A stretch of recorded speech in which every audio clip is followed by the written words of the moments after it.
Narito ang 10 pinakamayayamang tao sa Pilipinas noong 2024. Manuel Villar. Si Villar ay mayroong netong halaga na $8.5 billion. Siya ang chairman ng Vista Land and Lifescapes, isa sa pinakamalalaking developer ng ari-arian sa bansa. Mga kapatid na may kabuang kayamanan na 8 billion sang pamilya Sai ay nagmamay-ari ng malaking bahagi ng SM Group na kinabibilangan ng pinakamalaking chain ng shopping malls sa Pilipinas. Enrique Razon Jr., mayroong 5.7 billion si Razon ang chairman ng International Container Terminal Services, Incanti CTSI, isang global na kumpanya ng pamamahala ng daungan at may mga interes sa gaming at resorts. Ricky Razon, may 5.6 billion, siya ang chairman at CEO ng Prime Metroline Holdings Inc.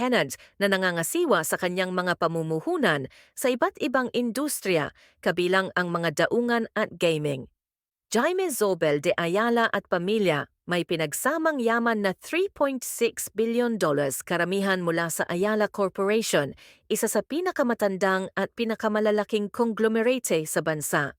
Hans Sai, mayroong 2.5 billion. Si Hansi ay isang pangunahing tao sa SM Group na may mga posisyon sa pamumuno sa SM Prime at China Banking Corporation. Herbert Sai, isa pang kapatid na Sai si Herbert Sai, ay mayroong 2.5 billion at kasangkot sa mga negosyo ng pamilya sa retail at ari-arian.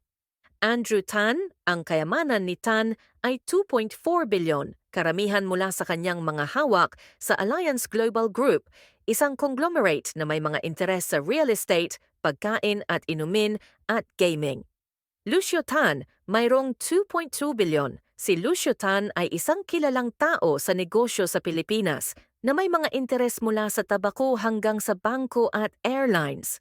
Ramon Ang, may netong halaga na 2 billion don. Siya ang Pangulo at CEO ng San Miguel Corporation, isang malaking conglomerate na kasangkot sa pagkain, inumin at infrastruktura.